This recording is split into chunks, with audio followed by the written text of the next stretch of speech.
రాజకీయంగా తప్పు లేనప్పుడు, అబద్ధాలు మాట్లాడుతున్నప్పుడు, అబద్ధాలు ఆరోపిస్తున్నప్పుడు, లేదంటే అబద్ధాలు ప్రచారం చేసే కార్యక్రమం జరుగుతున్నప్పుడు ఆయా పార్టీలు ఊరుకుంటాయా?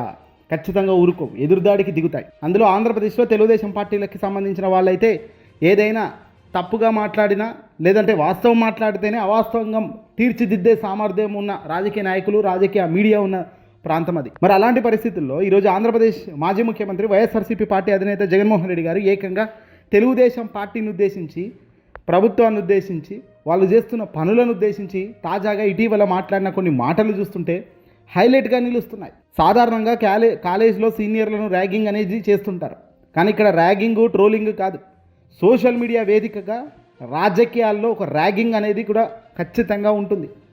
ర్యాగింగ్ అనేది చెయ్యని తప్పు కాదు, చేస్తున్న పనులపై ప్రశ్నల వర్షంతో కూడిన ర్యాగింగ్ అని చెప్పొచ్చు. ఆ ర్యాగింగ్కు ఇప్పటిదాకా కూడా సమాధానాలు లేకపోవడంతో ఒక్కసారిగా అందరూ ఆశ్చర్యపడుతున్నారు. సర్వసాధారణంగా ఏ రాజకీయ పార్టీకి సంబంధించిన వ్యక్తులైనా వాళ్ళు ఏదైనా ప్రశ్నిస్తే దానికి జవాబుగా ఏదో ఒకటి చెప్తారు. అది తప్పో ఒప్పో దేవుడెరుగు, కానీ సమాధానం చెప్పడం మాత్రం జరుగుతుంది. కానీ జగన్మోహన్ రెడ్డి గారి ఇటీవల ప్రెస్ మీట్లు ఎప్పుడు చూసినా జగన్మోహన్ రెడ్డి గారు లేవనైతే ఏ ప్రశ్నకు కూడా సమాధానం కూడా చెప్పే పరిస్థితిలో ఈరోజు కూటమి అడుగులు వేయడం లేదు. ఆ ధైర్యమే చేయడం లేదట, ఆ సాహసమే చేయడం లేదట. ఎందుకు మరి? సినిమా డైలాగులు కాదు కదా జగన్ గారు వాడింది, ఉన్నది ఉన్నట్లే రఫ్ఫా కడిగి వారేశారు ఆయన. మీరు చేస్తున్నది ఏమిటి? రాజకీయ వేదికగా మీరు లబ్ధిదారులకు అన్యాయం చేస్తున్నారు, అధికారం వచ్చాక మీరు చేస్తున్నది ఏమిటి అనేది ఆయన చెప్పడం జరుగుతుంది కదా. మరి ఇప్పటిదాకా తెలుగుదేశం పార్టీకి సంబంధించిన ముఖ్యమంత్రి చంద్రబాబు నాయుడు గారు కానీ, తెలుగుదేశం పార్టీకి సోకాళ్ళు పెద్దవాళ్ళు కానీ ఎవరు కూడా సమాధానం చెప్పలేనంత దారుణమైన స్థితిలోకి పడిపోవడం అంటే ఓడిపోవడమే కదా, లైన్ క్రాస్ అవుతున్నట్టే లెక్క కదా, తప్పు చేస్తున్నట్టు ఒప్పుకోవడమే కదా. ఎస్, ఇంతసేపు జగన్మోహన్ రెడ్డి గారు ప్రశ్నించిన ప్రశ్నలకు ఏవి కూడా సమాధానం లేవు. అంటే మీరు రాసే రాతలు పిచ్చి రాతలు అనేదే కదా అర్థమవుతుంది, మీరు చూపే వీడియోలు పిచ్చిరు వీడియోలు అనేది కదా అర్థమవుతుంది. మొట్టమొదట రైతుల సమస్యలు, అరటి, మిర్చి, ఇతర ఉదాన పంటలకు మద్దతు ధర లేక రైతులు అల్లాడిపోతున్న సందర్భాల్లో జగన్మోహన్ రెడ్డి గారు సాక్షాత్తు అక్కడికి వెళ్ళి ప్రశ్నించారు. సమాధానమే లేదు. కూటమి ప్రభుత్వం పంటల బీమా సదుపాయాలను వదిలింది, జగన్ దీన్ని ప్రశ్నించారు. సూపర్ 6 అన్నావు, సూపర్ 7 అన్నావు, ఎక్కడ అమలు చేసావయ్యా చంద్రబాబు నాయుడు గారు అంటూ పదే జగన్మోహన్ రెడ్డి గారు అడుగుతున్నారు. మరి ఈ అడిగిన దానికి ఇది సూపర్ మోసం అంటూ జగన్ ప్రశ్నిస్తున్నారు. చంద్రబాబు నాయుడు గారు సాక్షాత్తు ఎన్నికల్లో చెప్పిన ఏ ఒక్క హామీని అమలు చేసే పరిస్థితి లేదని, సూపర్ 6, సూపర్ 7 పూర్తిగా మోసమేనని జగన్ బల్ల గుద్ది అంటున్నాడు. మరి చంద్రబాబుపై చీటింగ్ కేసు పెట్టాలని కూడా ఆయన అన్నారు. నిరుద్యోగ భృతి అన్నావు, ఆడబిడ్డ నిధన్నావు, బీసీ, ఎస్సీ, ఎస్టీలకు 50 ఏళ్లకే పెన్షన్ అన్నావు. తదుపరి హామీలు అమలుపై ఏవి కూడా జరగడం లేదని జగన్ నిలదీశారు. అమలు చేసినట్లు చెప్పుకొని హామీలు లోపల ఏడాది కాలంలో ఎగరవేసిన వైన్యాలను కూడా కళ్ళకు కట్టినట్లు జగన్ చూపిస్తున్నారు.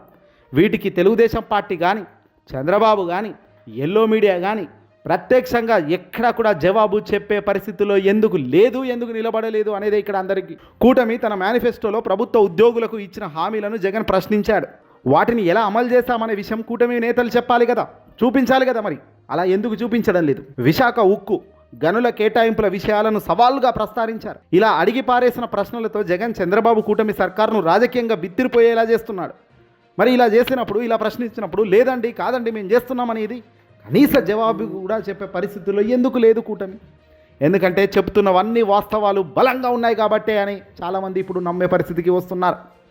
జగన్ ఏది చెప్పినా ఒక లెక్క ఉంటుంది, ఏం మాట్లాడినా ఒక మీనింగ్ ఉంటుంది, ఒక సెన్స్ ఆఫ్ హ్యూమర్ ఉంటుంది, ఒక నిజాయితీతో కూడుకున్న వ్యక్తిత్వం ఉంటుంది. కాబట్టి ఈరోజు ప్రజాక్షేత్రంలో ప్రజాదరణ పొందడంలో ఎక్కడ కూడా తను ఫెయిల్ అవ్వడం లేదు. ప్రత్యక్షంగా చంద్రబాబు తనకు సంబంధం లేకుండా ప్రత్యర్థులపై బురద చల్లే వ్యక్తి, చల్లుతూనే ఉంటాడు. తనకు సైన్యం ఉంది, ఎల్లో మీడియా ఉంది.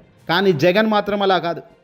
తనకు మీడియా బలం ఉన్నా, తనకు సొంత ఎజెండా ఎంత ముందుకు తీసుకెళ్లే నైపుణ్యం ఉన్నా ఎప్పుడూ తప్పుదోవ పట్టించడు.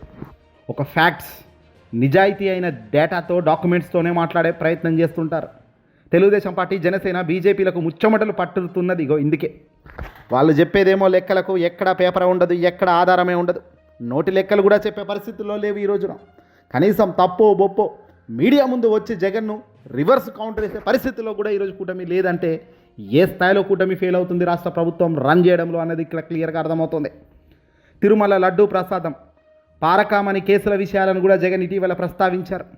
లడ్డూ ప్రసాదంపై నిరాధార నిందలు వేయడం, ఇప్పుడు ఆ సమస్యపై ఊసెత్తకపోవడం ఎందుకు అని జగన్ ప్రశ్నల వర్షం కురిపిస్తున్నారు.